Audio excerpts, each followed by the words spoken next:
What is up mga katribo? It's me, Aaron CB. Welcome back to our channel. Kapag bago ka dito, just like, share, and subscribe. Woo! Good morning, good morning, good morning. Ano bang meron sa inyo? Ano bang meron sa atin ngayon? Aga-aga ng bubulabog eh, no? Ay, lamig! Lamig, lamig, lamig. So, ito, andawi tayo ngayon ng Alaminos, maaga. It's around 6:44 AM. Dahil kakaroon kami ng meeting dun sa may Masamarey Swal, Masamarey Cove Resort sa Swal. At at the same time, i-review rin natin yung Honda Click 125 ni Dave. Napanood niya siya dun sa mga previous vlog natin. Yung motor niyang bago ang i-review natin ngayon. Yan yung mga mangyayari ngayong araw. Ayan, samahan niyo lang ako at makikita nyo kung ano ba ang feeling na makapag-drive ng Honda Click 125. Before, nakapag-review na rin ako ng Honda Click 150, and I'm sure naman maraming mga ibang features ng Honda Click 125 to Honda Click 150. So yan, bago magsimula tong vlog na to, sabay-sabay nating sabihin, ipasok ang malupit na intro. Yeah!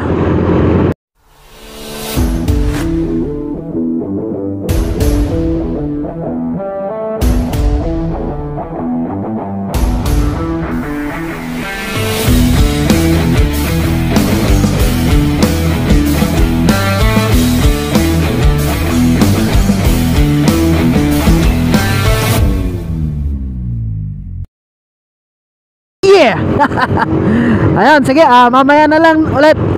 Balikan ko kayo mamaya kapag nakarating na tayo ng Alaminos. Dahil sobrang lamig talaga ngayon. Sige! A few inches later.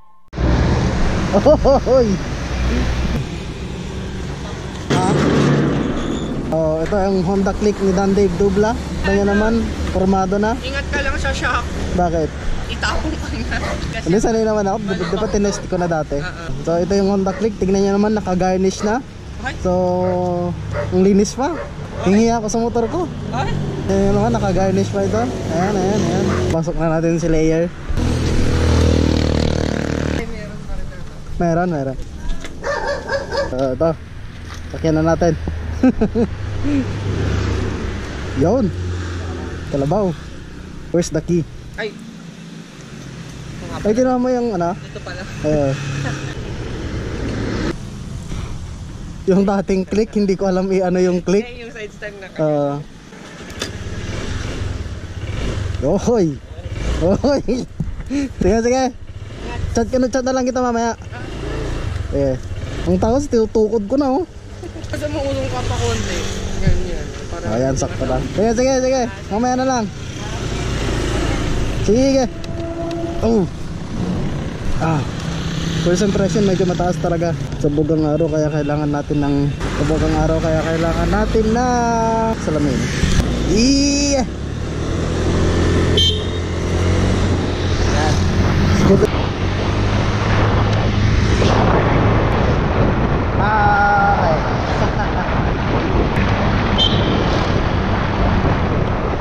Hindi ko alam kung nasan yung preno.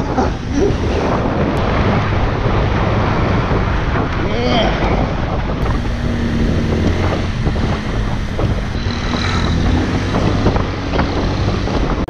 Okay. Ito, we're running late. Ay, nako.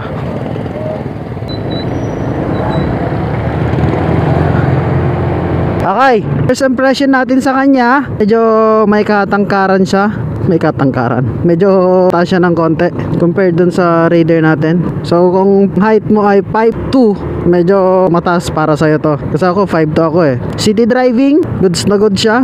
Walang problema. Kasi walang traffic enforcer dito. Iba talaga kapag naka-scooter ka eh. Talagang birit ka lang ng birit. Wala kang iisipin na cambio, ganun. Dun sa Raider natin, hirap na hirap ako. So ito, on the way na tayo ngayon ng Masamarey. Dahil yung mga kasama natin eh nandun na sa palengke yata ng Swal, ewan ko. Walang alam kung inaantay ako or what. Pero malamang sa malamang nito ako lang mag-isang pupunta sa Masamarey. Bigay ko na rin yung specs nito. So ipapost ko dito yung specs. Ayan. So basic features lang naman yung gagawin natin dito, or basic na review lang. sabihin ko na lang din yung mga alam ko dito. So dahil nga nakapag-drive na rin ako ng Honda Click 150 before, ibang iba yung power dahil nga 150 yon, dahil 125 ito. Tapos yung riding position, goods naman siya. I think makakatagal naman ako sa long ride dito. Ano, tingnan nyo yung clearance dito sa paa ko. Yan o, meron siyang gulay board. Ayan. Then malakas din yung brakes niya dahil bago to. I think parang 2 months pa lang yata tong motor na to. Pero tingnan nyo naman, pag si Dave talaga nag-alaga. Hindi ko alam kung saan yung busina. Hindi ko alam yung pinipindot ko, men. Malakas siya kung malakas, lalong-lalo na sa arangkada. Ayan. Sabi ni Dave, medyo matagtag daw to, baka tumalon ako sa ano. Oo nga, medyo matagtag nga talaga siya. Stock suspension sa likod, matagtag talaga. Almost lahat ng scooter, ganon, matagtag. Kaya yung iba nagpapalit ng aftermarket na mga suspension sa likod. Nag-upgrade sila. Well, ganun talaga kasi nga ganito ang suspension niya, stock suspension. Medyo natagtag talaga. Almost sa lahat ng scooter. Wow.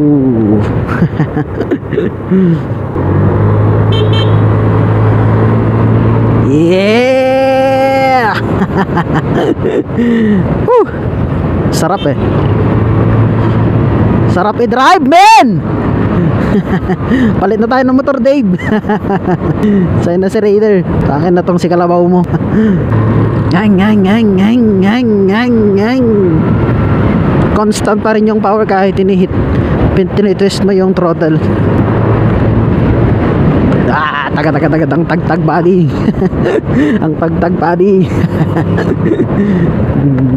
Hindi ko naman masyadong nararamdaman yung tagtag dito sa may front suspension. It's no goods naman siya sa front suspension.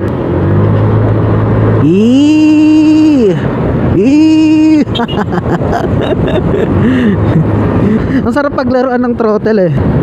Hindi nalaglag. Ya.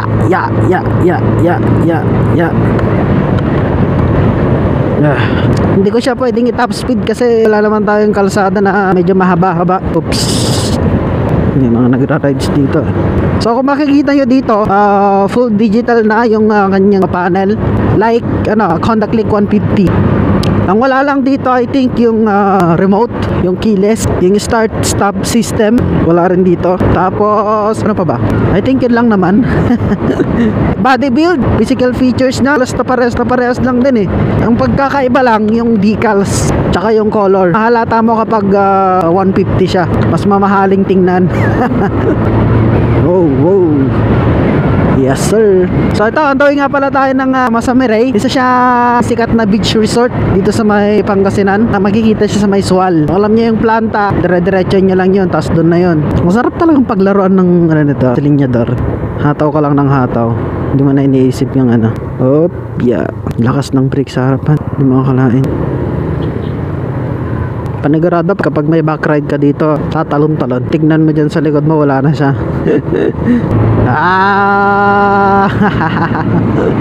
Woohoo! Right, lakas. Paano pa kaya yung 150cc, diba? Okay, so mamaya ulit natin tuloy yung review natin kapag nandun na tayo sa Masamirey, dahil matetesting natin yung kanyang stability yung suspension. Okay, sige, mamaya ulit mga katribo.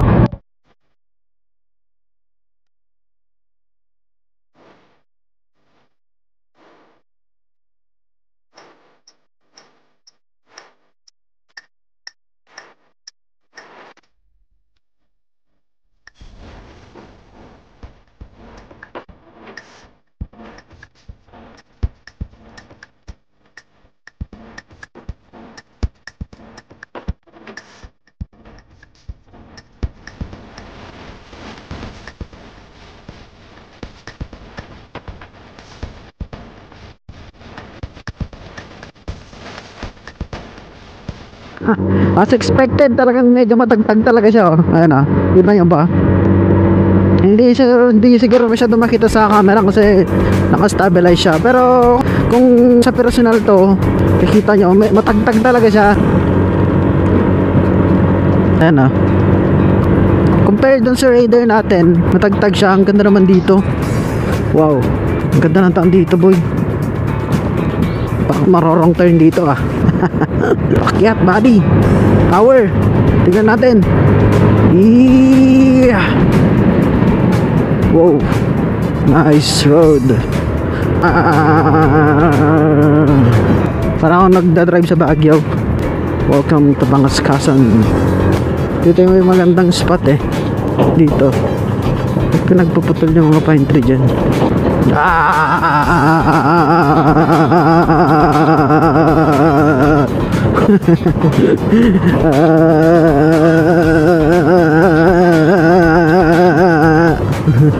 Nagagamit natin siya ng matagal ngayon. Yung mga ibang nireview natin ng motor, saglit lang yung time natin sa kanila. Kung ano lang yung impression natin, first impression, yun lang yung nasabi natin. Ito medyo matagal natin magagamit para maghapon yata. Habang ko na tayo babalik. Sige, mamaya ulit kapag nandun na tayo sa Monsumaray. Sige! Ito pala yung magandang spot oh. Wow. Nice. Ganda. Daming mga puno. Baroko tree. Ayan, ganda. Ganda ng formation dyan sa may. Wow, diba? Nice. Amazing. Wow, nice. Wow, what a nice. Yung planta ng swal. Ayan o, kung makikita nya. Yan. Amazing, di ba? Mas malapit na natin nakikita yung power plant. Yung planta pala. Ayan, tapos may beach din. Ayan, nice. Amazing, di ba? Malapit na rin para tayo sa Monsumaray. Ito. Welcome to Monsumaray White Sand Beach. Dito na tayo. Saan kaya sila? Grabe. Rough road naman tong dinadaanan natin ngayon mga katribo. Tingnan nyo naman oh. Kuya, may mga dumating na pong nakamotor. Dito na yung mga kasama natin. Akala ko dito.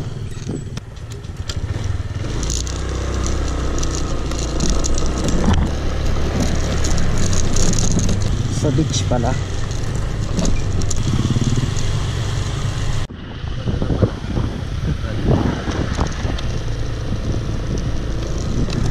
Ayan, anong oh my gosh. Stop. Nagalas ako man.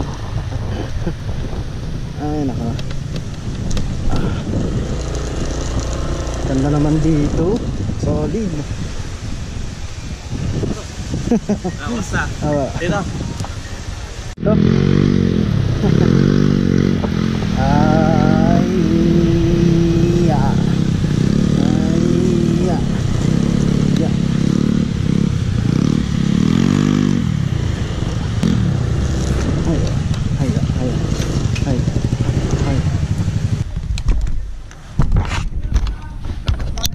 A few inches later.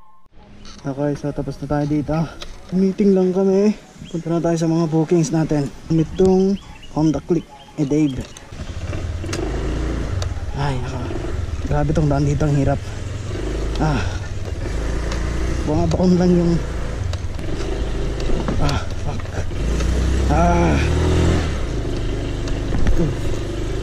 Hirap, boy.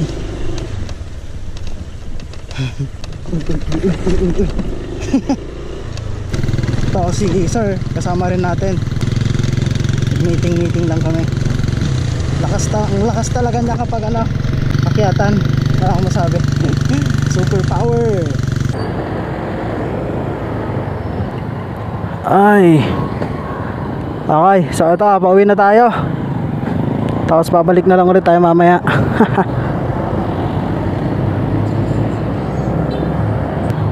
Mainit, pari. So far nagugustuhan ko siya. Parang gusto ko nang mag-click eh. Click na ba ako mga katribo? Oops. Masarap siyang gamitin. Lalong lalo na kapag city driving. Kita nyo naman siguro yung mga pinagdaanan natin kanina, di ba? May lubak, may pataas, kung ano-ano pa, banking, nasubukan ko din pero hindi ko na na-record, pero goods na goods pa rin siya. Palit ka lang ng aftermarket na mga gulong, then okay na siya.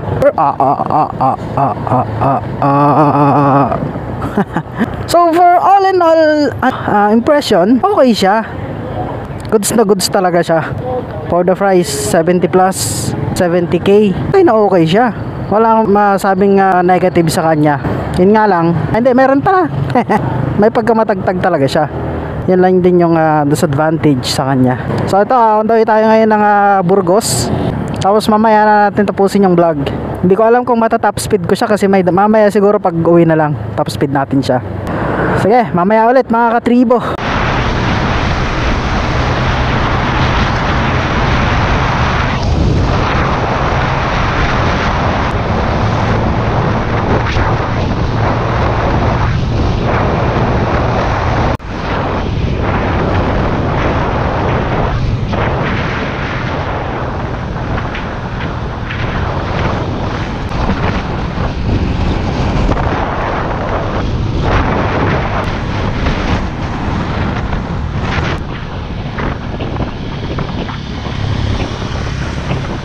Okay, so ito nga, dito na tayo sa last part ng vlog na. So as you can see, Honda Click 125.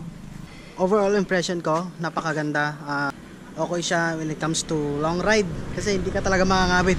Nakaramdam na ako ng konting parang dito sa likod ko, pero manageable naman siya. And also, kung pag-uusapan natin yung aesthetic niya, okay naman siya eh. Kaporma naman. Ayan. Gas consumption okay din. So, for the total overall performance nitong bike na to, is na good siya. So wala naman akong masabing mali against sa kanya kasi okay siya. Honda Click 125. So hindi na ako makakapag outro ng maganda dito. So thank you for watching.